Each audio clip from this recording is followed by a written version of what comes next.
পিলখানা হত্যাকাণ্ডের নেপথ্য দেশ এবং জনগণের স্বাধীনতা সার্বভৌমত্ব বিরোধী তৎপরতা বিদ্যমান ছিল বলে জানিয়েছেন প্রধানমন্ত্রী তারেক রহমান। বুধবার জাতীয় শহীদ সেনা দিবস উপলক্ষে দেওয়া এক বাণীতে একথা বলেন তিনি।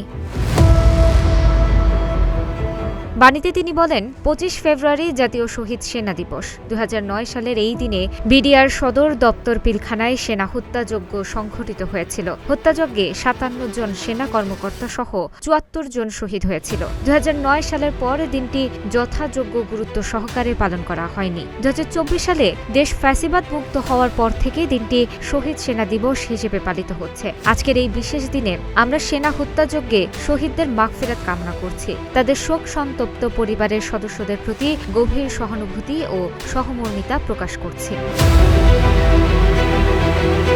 পিলখানা হত্যাকাণ্ডের নেপথ্যের কারণ জানিয়ে প্রধানমন্ত্রী বলেন, পিলখানায় সংঘটিত সেনা হত্যাকাণ্ডের বিচার চলমান। বিচারাধীন বিষয় নিয়ে বিস্তারিত কিছু বলার অবকাশ নেই। তবে এই হত্যাকাণ্ডের নেপথ্যে দেশ এবং জনগণের স্বাধীনতা সার্বভৌমত্ব বিরোধী তৎপরতা বিদ্যমান ছিল। নাগরিক হিসেবে এই বিষয়টি আমাদের উপলব্ধিতে থাকা জরুরি বলে আমি মনে করি। এই হত্যাকাণ্ডের পর নানা রকম মিথ্যা কিংবা অপতথ্য দিয়ে জনগণকে বিভ্রান্ত করার চেষ্টা হয়েছিল।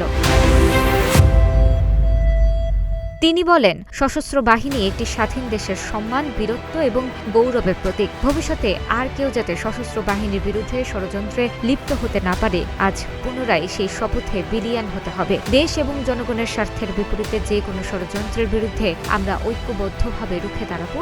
এই হোক শহীদ সেনা দিবসের প্রত্যয়।